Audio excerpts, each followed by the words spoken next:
Hi, I'm Melissa Cobb. Come fly with AOPA.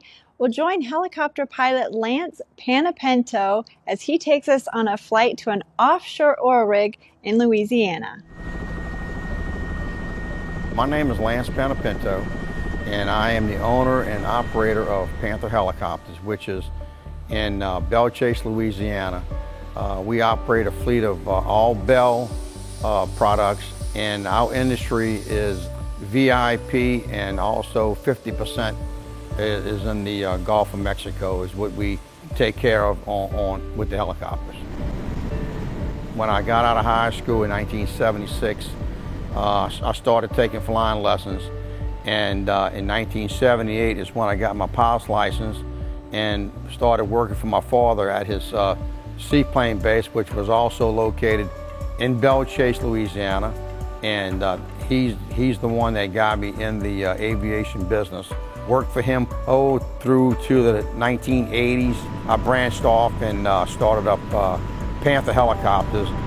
I just love to fly. That's one of my hobbies is flying. So whether it's in the helicopter or the seaplane, it doesn't matter.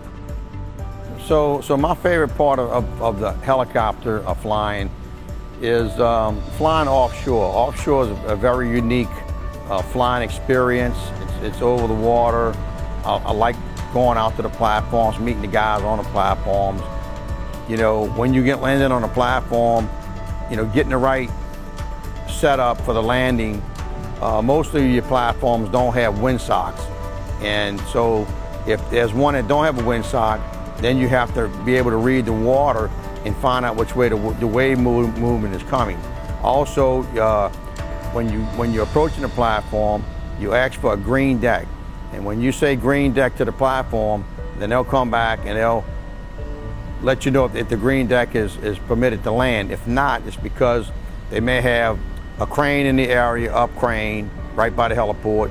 And the most important thing is the venting of the platform. If a platform is venting methane fuel, it's an invisible fuel, visible gas, where it could actually shut the engine down on the helicopter. So that's the most important one out of all the perimeters, is making sure that the platform understands you have a green deck and all operations stop. My reward is making my customers happy, giving them good service, just performing the best that I can. I have a great organization. All my pilots have a high-time pilots where they got a lot of experience offshore. I've been around the business for 45 years. It's been a good profession for me. AOPA Director of Photography Chris Rose was along for that flight. He was documenting it for AOPA Pilot Magazine. Chris, I understand this was a long time coming. What's the backstory? The backstory on this assignment goes back. It must go back 10 years. We pitched this in editorial meetings a long time ago, and through just a lot of different circumstances, it seemed like every editor that took this project on either lost a contact or somebody moved on to a different job. So it just never happened for us. And then it was like about a year ago that senior features editor Julie Walker and I were down in Louisiana doing a story on Southern Seaplanes. And Lyle, who is the owner of Southern Seaplanes, mentioned that his brother Lance was in fact an oil rig pilot. And Julie and I looked at each other and we immediately said, this is our opportunity to finally get the story in the can. So we went back down a few months later and met up with Lance at Panther Helicopters and had a great flight. Oh, wonderful. And so flying out to an oil rig has been a bucket list item for you. And you've had to do so many things for AOPA. How did this compare? What was the experience like? Yeah, the experience was really amazing. First of all, helicopters are just cool. I've always liked helicopters. I enjoy flying in them. And yeah, this was sort of a bucket list item for me. We departed New Orleans and we headed out to the oil rig. I think it was probably about a 40 minute flight.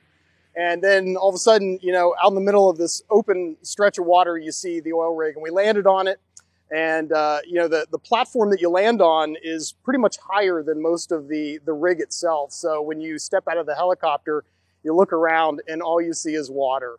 And so it was a great flight. It was a really interesting experience, and standing up on top of that platform with nothing but myself and a couple other people and the helicopter just looking out over this huge expanse of water was really exciting. We had a great time. And Lance is just a fantastic pilot. I have a huge amount of respect for the pilots that fly out to these oil rigs, because it is some challenging flying. Thanks, Chris. Thank you. Well, there's some good news I wanted to follow up with you on that we first shared at the end of last year, and that's that President Joe Biden has signed into law the National Defense Authorization Act. He signed it on December 23rd. What that means is that the 2021 FAA directive has been reversed. So they've reversed the requirement for pilots, aircraft owners, and flight instructors to get a letter of deviation authority, that's a LODA, in order to give or receive flight training in any experimental aircraft. So the new law lets aircraft owners and pilots get flight instruction in their own experimental aircraft or a borrowed aircraft from a flight instructor. However, flight instructors still need to get a LODA if they're going to be instructing in their own experimental aircraft, experimental aircraft advertised for training or otherwise broadly used for flight training and testing. AOPA's legal and advocacy teams have worked really hard to reverse that FAA directive since it came out in 2021. We're thrilled to see this news come. I know it's going to help a lot of pilots who fly experimental aircraft get their flight reviews and get back in the air without all the red tape. You can read more about all the details of it on our AOPA.org website. We have a link to that down below in the description. Well, wintertime is a perfect time for pilots to enjoy ski plane flying. And if you're one of those pilots and you're interested in equipping your aircraft with skis, we have some good news for you. So, backcountry aircraft manufacturer Cub Crafters has acquired Summit Aircraft skis. Cub Crafters said that the skis will be made available to all Cub Crafters and competitor aircraft. Now, their skis feature a patented bolt-on attachment bracket that eliminates the need for welding the ski onto the landing gear. Well, we all spend a lot of time in our initial pilot training, or actually any time we're getting used to a new aircraft, finding best glide speed and then flying best glides during emergency engine out practice scenarios. Well, AOPA Editor-at-Large Dave Hirschman has a handy tip that can help all of us find and fly best glide speed easier in any aircraft. Your engine just quit. One of your first and most important tasks is finding and flying at the airplane's best glide speed. But where's that? It's not marked on the airspeed indicator, and the actual value changes with weight. So here's a trick that will allow you to find and fly your airplane's best glide speed, even if you don't remember it in the midst of an emergency. Just fly a level attitude. What I want you to do is look at the chord line of the wing and just hold it. You've got a nice crystal clear, razor sharp horizon. I want you to just hold the attitude on the horizon. So we're in about a 500 foot per minute rate of descent, normal. You'd retrim for the new reality of the new airspeed. Perfect. And just hold that chord line of the wing level on the horizon. Now our best glide speed is 65 at max gross. Let's see what we're doing now. About 68, 68, and we're slowing to 67. So it's like, let's see what the ASI says. Yeah, ASI pretty much agrees, 68. We're within 3 knots of the best glide speed, just holding the chord line of the wing on the horizon. Your airplane will still descend, but you'll maximize the distance available to find a safe landing area. Yeah, the really important thing about this is it keeps your eyes outside. Yeah. And in an emergency like an engine out emergency where you're going to be looking for a field to land in, looking for the nearest airport, being able to keep your eyes outside and go and start going in the direction you want to go, and that's the really key part. Great tip, Dave.